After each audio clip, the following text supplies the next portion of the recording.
یہ جو واقعے والی بات کی تھی نا انہوں نے، جی دیکھیے قطر کا واقعہ ہوا، اس کے بعد غزل آئی تھی ریاض مجید کا ایک مجموعہ آیا تھا ڈوبتے بدن کا ہاتھ، اس کی غزلیں آپ پڑھ لیں تو آپ کو محسوس ہوگا کہ یہ واقعہ کیسے اثر انداز ہوتا ہے غزلوں کے اوپر۔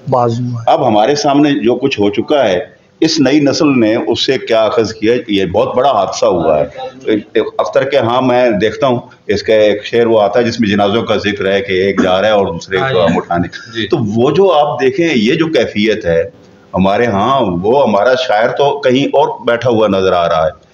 غزل کا شاعر کیا اس نئی جو صورتحال بنتی ہے جس میں زبان بھی نہیں بنتی ہے، نئے سارے بنتے ہیں اور اسی سے وہ نئی ہوتی ہے، یہ کیوں اکتفا کی ہوئی ہے ان پرانے استعاروں کو ہی نیا کرنے میں، وہ نئے استعارے کیوں نہیں بنا پا رہا؟ یہ بنیادی سوال ہے میرا۔ جی ڈاکٹر صاحب آپ کی طرف سوال بھی ہے، اور ساتھ یہ بھی جو ڈاکٹر انہوں نے بات کی، میں نے بھی یہ بات پہلے گزارش کی تھی کہ سارے معاملے کو پہچاننے کے لیے ایک ناقد کی بھی ضرورت ہے، تو باقی سارے لوگ تو اپنا اپنا کام کر رہے ہیں، تو کیا ناقد بھی کوئی جو درکار ہے وہ اپنا کام کر رہے ہیں یا نہیں؟ سر دیکھیں، آپ نے جو سوال اٹھاتے ہیں نا وہ بڑے مشکل زمانے میں ہے۔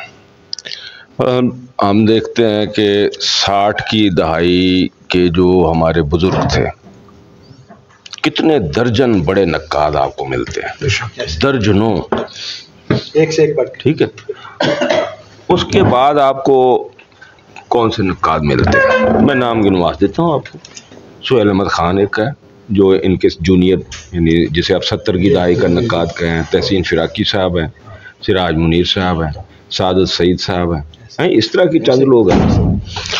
تو ان کو چھوڑ کے جنہوں نے یعنی ملازمتی فوائد کے حصول کے لیے مجبوریوں کے تحت لکھا، ان کو چھوڑ کے، ویسے تو یہ بھی زیادہ تر وہی لوگ ہیں، چاہے سہیل احمد خان تھے وہ بھی یونیورسٹی میں پڑھاتے تھے، تحسین فراقی صاحب بھی یونیورسٹی میں پڑھاتے تھے، سعادت سعید بھی یونیورسٹی میں پڑھاتے تھے، سوائے سراج منیر کے۔ تو تنقید تو نہیں آپ کے پاس، پہلی بات تو ہے۔ پھر اس کے بعد کے نام بھی آپ کہیں تو میں آپ کو گنوا دیتا ہوں جو یعنی ہماری نسل کے لوگ ہیں، جی 4-5 نام ہیں، اور وہ بھی ویسے نہیں ہیں۔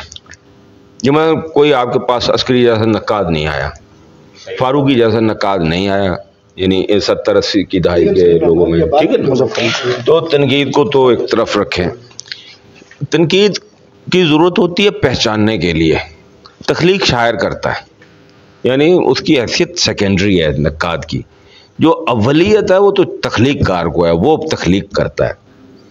میں نے پہلے عرض کیا، مجھے اپنے طور اپنی طرح سے چیزیں نظر آتی ہیں، ایسے میں آپ کو شعر سناتا ہوں کہ بہت آہستگی سے چل رہی ہے نبض جاں جیسے، یہ گاڑی رکنے والی ہے مسافر جانے والا ہے۔ نہ گاڑی اپنے اصلی معنوں میں آئی ہے نہ مسافر، دونوں مجازی معنوں میں آئے ہیں۔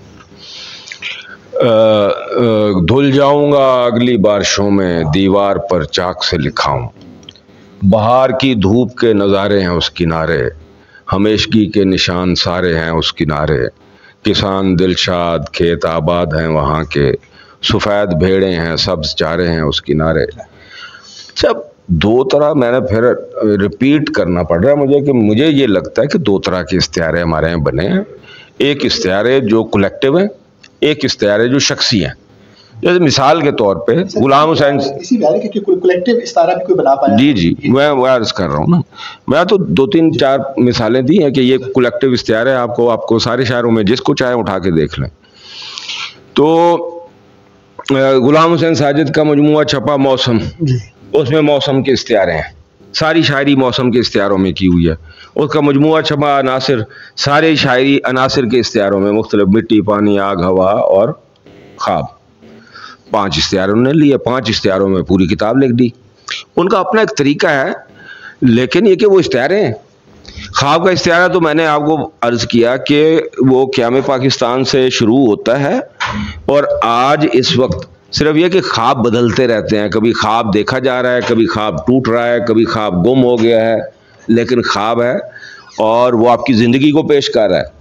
آپ بتا سکتے ہیں کہ اس دور کے شاعروں نے جس طرح خواب کو لیا ہے وہ کس طرح کی زندگی کو پیش کر رہا ہے, وہ خواب کس بات کو بتا رہے ہیں, کس طرف اشارہ کر رہے ہیں. تو اسی طرح سفر کا استعارہ آپ کو ملے گا, بہت سارے شاعروں کے یہاں ملے گا.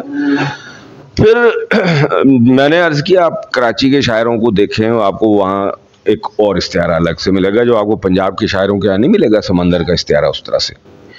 ہمارے ہاں جو استعارے آئے وہ میں نے عرض کر دیا کہ وہ چونکہ آپ کی دنیا سے نیچر غائب ہو گئی تھی, تو شاعر نے اب سے نہیں, مجید امجد کی مثال ابھی کسی نے دی, مجید امجد کی وہ کہ ہاں صرف اس نظم میں ہی نہیں ہے, ان کے یہاں بکھرے پڑے ہیں, مطلب ان کی نظم ہے ایری چڑیا, تو اس میں وہ چڑیا صرف چڑیا تھوڑی ہے, ہم آپ بھی وہی چڑیاں ہیں جن کو باہر بحری آنکھ دیکھ رہی ہے, ٹھیک ہے, یا اس طرح کی جو چیزیں ہیں.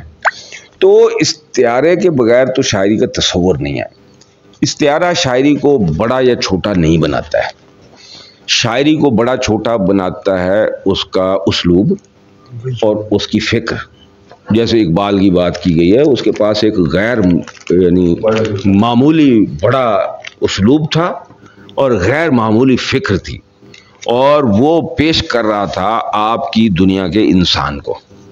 آپ کی وہ جو دنیا تھی, جس دنیا میں وہ رہتے تھے, جس کے ایک طرف پہلی جنگ عظیم ہے, دوسری طرف دوسری جنگ عظیم ہے, بیچ میں وہ گریٹ ڈپریشن کا زمانہ ہے, اور اس سے پہلے جو صورتحال آپ کو نظر آتی ہے, یعنی 14 سے تو شروع ہو گیا تھا یہ سلسلہ جنگ عظیم کا.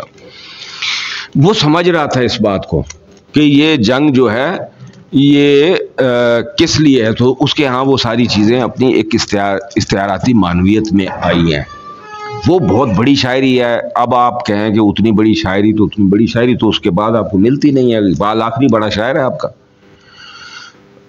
زیادہ سے زیادہ بعض لوگ ہیں جو راشد میرا جی اور مجید امجد کو بڑے شاعروں کی صف میں رکھتے ہیں, بعض نہیں رکھتے, کیونکہ ابھی تو ہمارے ہمس رہیں گے, ابھی ان کو دیکھنے والے, ان سے ملنے والے لوگ موجود ہیں.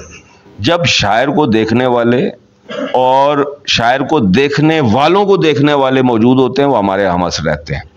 اس کے بعد ان کے مقام کا تعین ہوتا ہے, اور وہ وقت کرتا ہے, کوئی آدمی نہیں کرتا, کوئی نقاد نہیں کرتا. آج تک کوئی نقاد اس قابل ہی نہیں تھا وہ کسی شاعر کا, ادیب کا, تخلیق کار کا مقام متعین کر سکے. وقت نے کیا ہے. غالب کا, اقبال کا اس کے زمانے میں ہو گیا تھا, تو کیا کہیں ساری دنیا نے مان لیا تھا اقبال کو اس کے زمانے میں, غالب کو نہیں مانا, ٹھیک ہے, تو اس کا بھی کچھ نہیں کر سکتے آپ. غالب کو اقبال کے بھی بعد مانا گیا, لیکن اقبال کو اس کے اپنے دور میں مان لیا گیا. میر کو اس کے دور میں مان لیا گیا, بعد کے دوروں میں ادوار میں ہم نے اس کو نظر انداز کیا, اب تک کرتے آ رہے ہیں. میر کو نہیں پڑھتے, میر کو ہم اس لیے نہیں پڑھتے, میر ہمیں سمجھ نہیں آتا. میر سب انتہائی مشکل شاعر ہے. تو جو آپ دیکھیں گے کہ مجھے تو یہ لگتا ہے کہ شخصی استعارے بھی بنتے رہے ہیں, اجتماعی استعارے بھی بنتے رہے ہیں, ان کی بھی میں نے مثالیں دی ہیں. تو اب یہ آپ سوچیں کہ شاعری استعارے کے بغیر ہو سکتی ہے, تو مجھے یہ لگتا ہے کہ شاعری ہے ہی استعارے کی تخلیق کا نام. وہ کیا کرتی ہے, وہ کائنات کے متنوع بلکہ متضاد متخالف عناصر کے درمیان اشتراکات تلاش کرتی ہے, ہمیں پوری کائنات سے جوڑ دیتی ہے. میری طرح سے موہ مہر بھی ہیں آوارہ, کسی حبیب کی یہ بھی ہیں جستجو کرتے, ٹھیک ہے. تو وہ دیکھتا ہے کائنات کو اپنے جیسا جو نظر آتا ہے, تو اس کو اپنے پہ قیاس کرتا ہے, اسے لگتا ہے یہ بھی ویسے ہی ہے. تو اس طرح کی بے شمار چیزیں ہمیں وہاں بھی ملتی ہیں, یہاں بھی ملتی ہیں. صرف ایک چیز ہے کہ غزل میں کیپیبلٹی آخری جو تھی عظیم شاعری کی, وہ اقبال تک ہے. اقبال کی غزل بلا شبہ بہت بڑی غزل ہے, خاص طور پہ بانگ درا کی, بال جبریل کی غزل جو ہے اس کا تو کوئی ثانی نہیں ہے, عجیب طرح کی غزل ہے. بہت ساروں نے نہیں مانا, اقبال نے بھی اس طرح سے نہیں, وہ اقبال تو خیر دعوے دار ہی نہیں تھا اس طرح کی چیزوں کا, لیکن وہ بہت کہا تھا کہ یہاں بال جبریل پر آ کر نا غزل کا دین مکمل ہو. جی ایگزیکٹلی, آخری بڑا شاعر جو غزل کا تھا, چونکہ وہ ٹوٹیلٹی میں بڑا تھا اقبال, اس لیے ہم اس کی غزل کو اس طرح, لیکن آخری بڑا شاعر تو غالب ہی ہے نا, کہ غالب کے بعد آپ کو کیا ملتا ہے, آپ کو ملتا ہے فراق، آپ کو ملتا ہے یگانہ، آپ کو ملتا ہے جگر، آپ کو ملتا ہے اصغر، آپ کو ملتا ہے فانی وغیرہ. اس کے بعد آپ کو ظفر اقبال ملتے ہیں، اس کے بعد آپ کو شہزاد احمد. اور یہ ان میں سے کوئی آدمی، کوئی شاعر جو ہے غزل کے ذریعے سے عظیم شاعری نہیں کر پایا ہے.